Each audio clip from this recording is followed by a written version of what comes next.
Ya, en esta primera clase que les voy a enviar a través de cursos, vamos a tratar algunos antecedentes históricos en el desarrollo de la inmunología. Ahora, ¿por qué es importante esto para ustedes?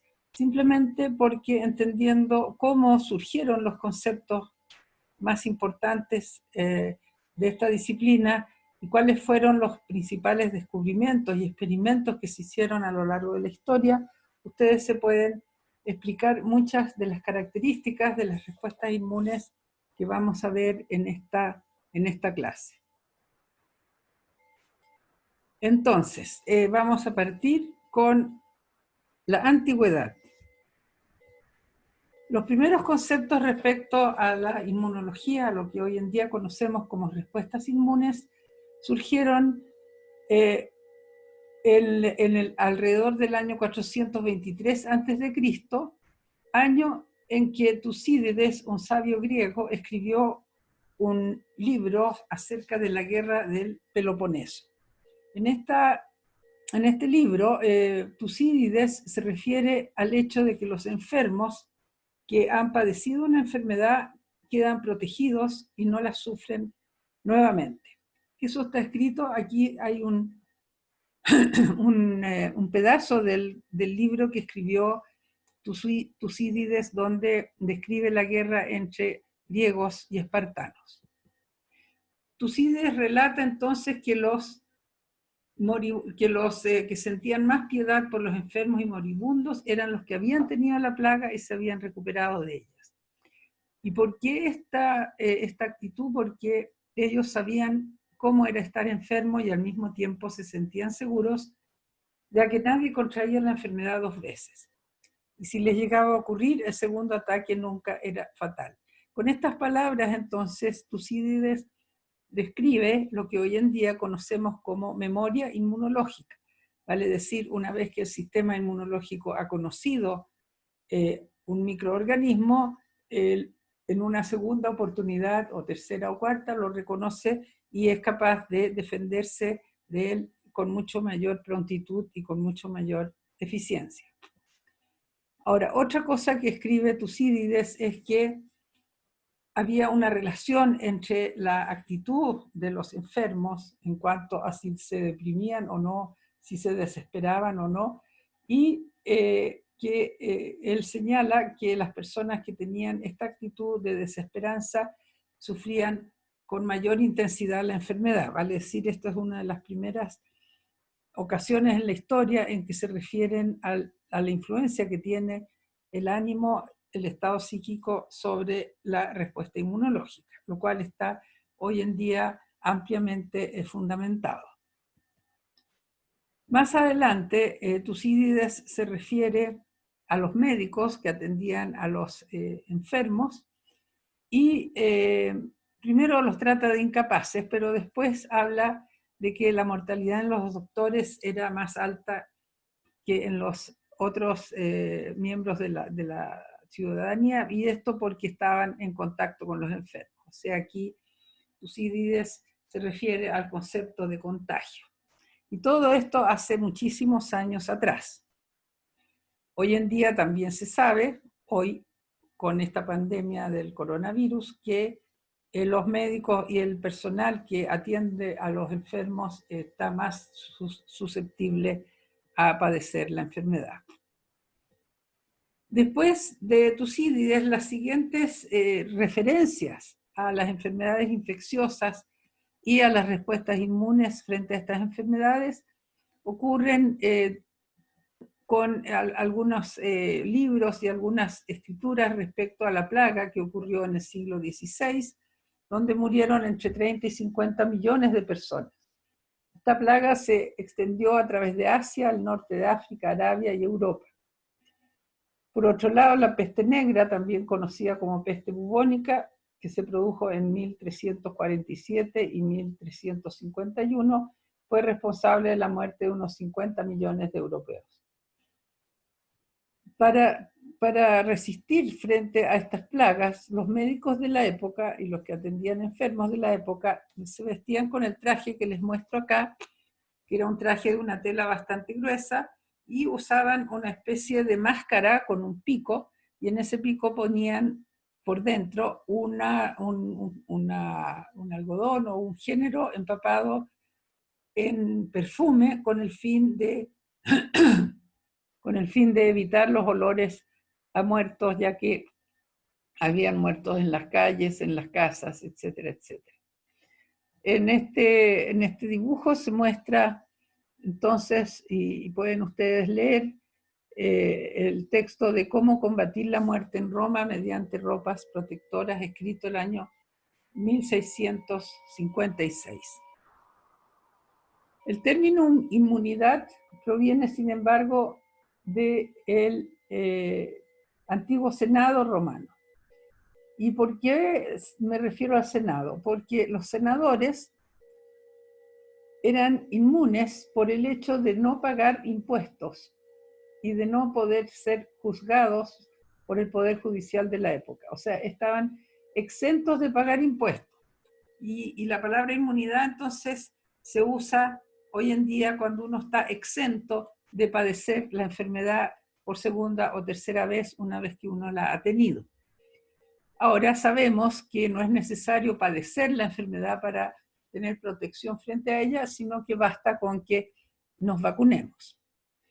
También se utilizó entonces la palabra inmune para estar exento de contraer la enfermedad. Y de ahí también la importancia de la vacunación. La viruela es otra enfermedad que ha causado estragos en la humanidad desde tiempos antiguos. Provocó muchísimas muertes y permitió grandes avances en los conocimientos de la inmunología. Fue erradicada en 1980, se declaró que el mundo estaba libre de este temible mal, y es también una enfermedad producida por un virus, y hoy en día existen estos virus en un laboratorio de California, Estados Unidos, y un laboratorio de Rusia. En esos dos lugares son los únicos donde existen guardados estos virus de la viruela, lo cual es un peligro para la humanidad.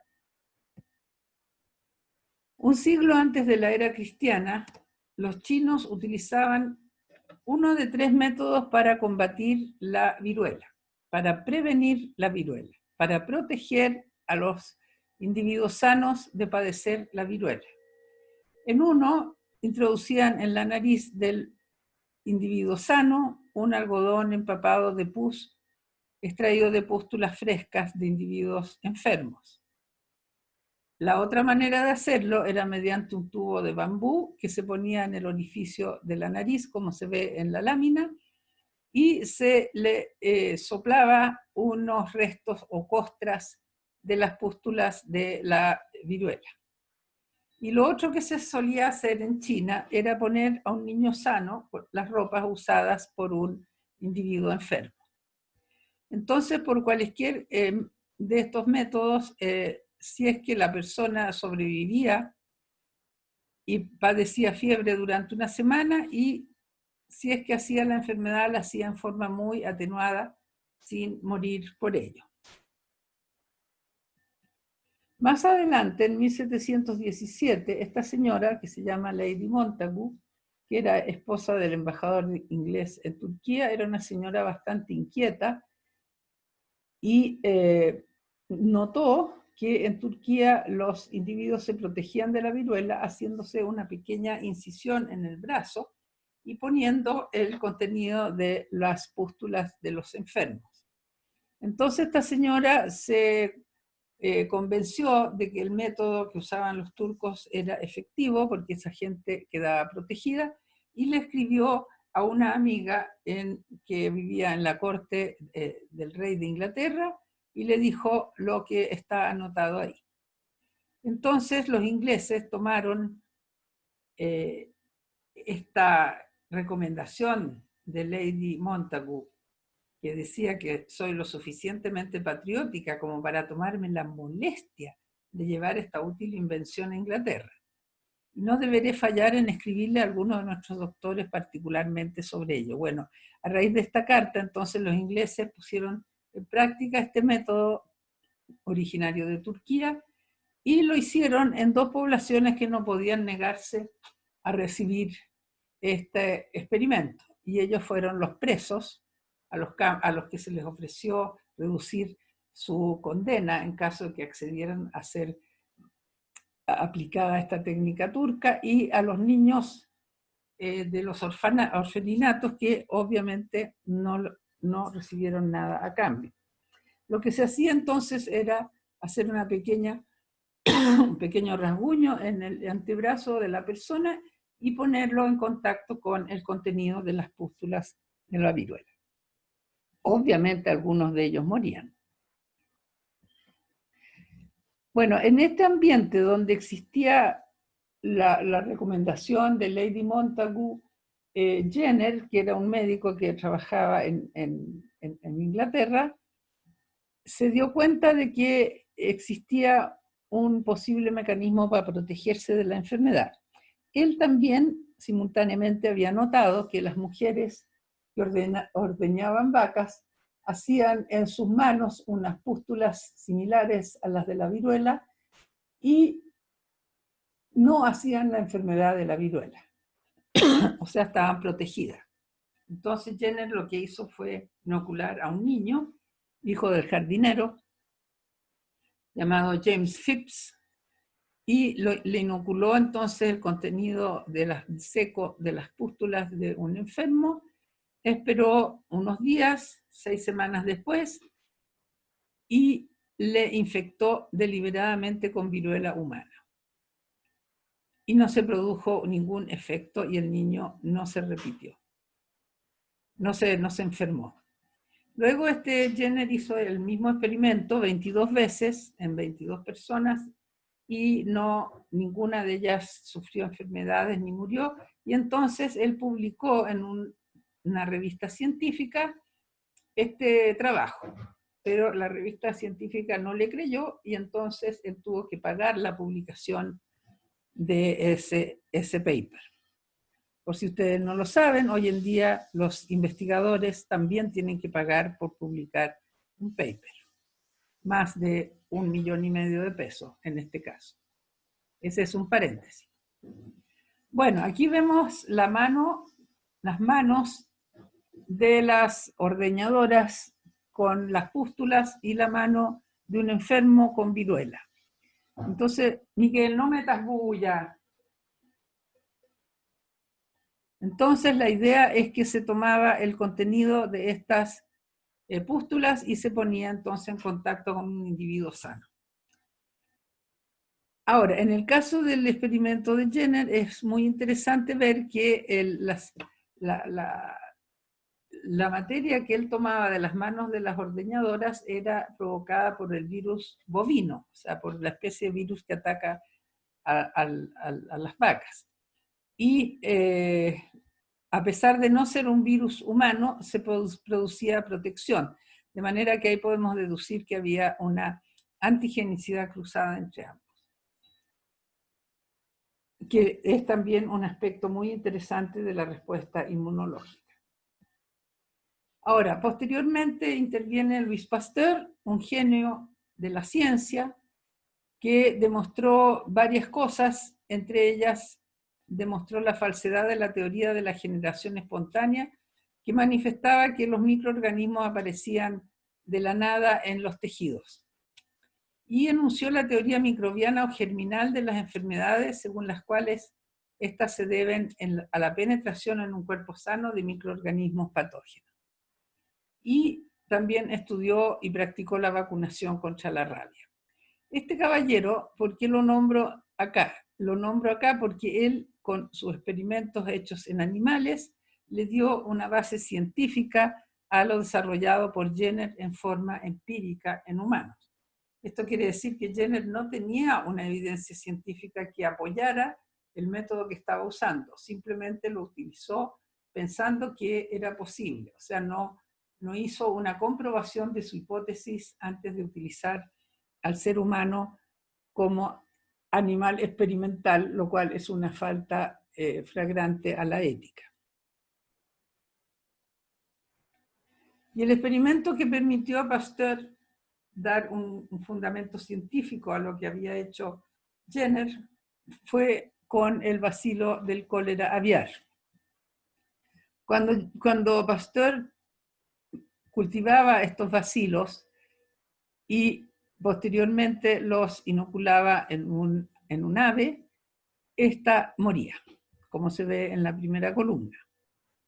Sin embargo, si se tomaba estos bacilos muertos, porque estaban en un cultivo que no había sido renovado, se dice que Pasteur había ido de vacaciones y se le olvidó cambiar el caldo de cultivo, cierre de paréntesis. Entonces, estos bacilos muertos inoculados en un ave, obviamente no provocaban su muerte. Entonces, lo que él vio es que a esta ave que no moría por acción de los bacilos muertos, si le volvía a inocular al bacilo vivo, tampoco enfermaba. Y eso fue lo que produjo la comprobación científica de este fenómeno. Ahora, posteriormente, Robert Koch, que vivió entre 1843 que vivió entre 1843 y 1910, Premio Nobel de Medicina en 1905. Este señor, que trabajaba en Berlín, en Alemania, descubrió el bacilo de Koch, lo caracterizó, lo dibujó, etc. Y también estudió el cólera. Y planteó los postulados de Koch, que seguramente ustedes conocen, y que dice que los microorganismos tienen que estar en el organismo enfermo y no están presentes en el organismo sano. Y finalmente, los científicos von Behring y Kitasato demostraron mediante experimentos en conejos que la inmunidad frente a la toxina diftérica puede ser transferida de un animal no inmunizado mediante el suero de un animal inmunizado. Y en este experimento, entonces, lo que hicieron fue tomar toxina diftérica, inocularla en un conejo y ver que el conejo moría. Pero si tomaban toxoide diftérico, vale decir, la misma toxina pero sometida al calor y por lo tanto desactivada en un conejo, y volvían a poner la toxina en el conejo que había recibido el toxoide, podían este conejo permanecer vivo. Ahora, la gracia de este experimento es que si tomaban el suero del conejo que resistió a la enfermedad, entonces, y se lo vinculaban a un conejo que no había tenido nunca contacto con la toxina ni con el toxoide, y a ese conejo le ponían la toxina, entonces el conejo también resistía. Miren bien este experimento porque es crucial para entender lo que es posteriormente. Van a ver cómo la presencia de anticuerpos en el conejo que había sido inmunizado con toxoide y que había recibido además la toxina. Y finalmente, otro experimento crucial muestra la aparición del concepto de inmunidad humoral y celular. ¿Qué es lo que se hizo en este experimento? Se tomó virus de la viruela del ratón. Si este virus se ponía en dosis alta, el ratón moría. Pero si el mismo virus se ponía en dosis muy baja, el ratón sobrevivía y quedaba, por lo tanto, inmunizado. Ahora, si se tomaba suero de este ratón inmunizado y se inoculaba en otro ratón distinto, y sí, que no había recibido ningún virus, y recibía entonces el virus en dosis alta, el ratón se moría. Pero sin embargo, si se tomaban células de este ratón que había resistido a la enfermedad y se inoculaban en un ratón que no conocía el virus, entonces ese ratón sobrevivía a la inyección de una dosis alta del virus. Bien, vamos a proseguir posteriormente en la parte 2. Gracias por su atención.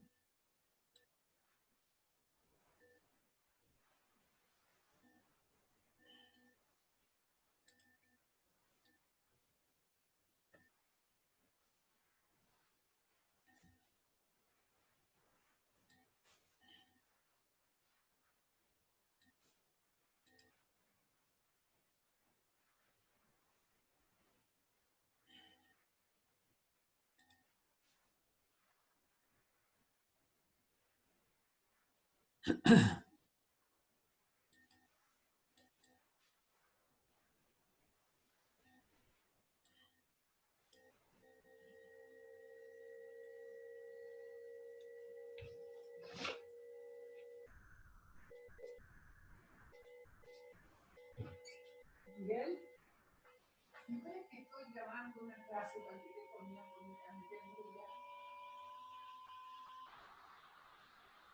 Yo también lo lamento. ¿Qué? No, pero se oye, pues, hijito, los cabros están escuchando la clase.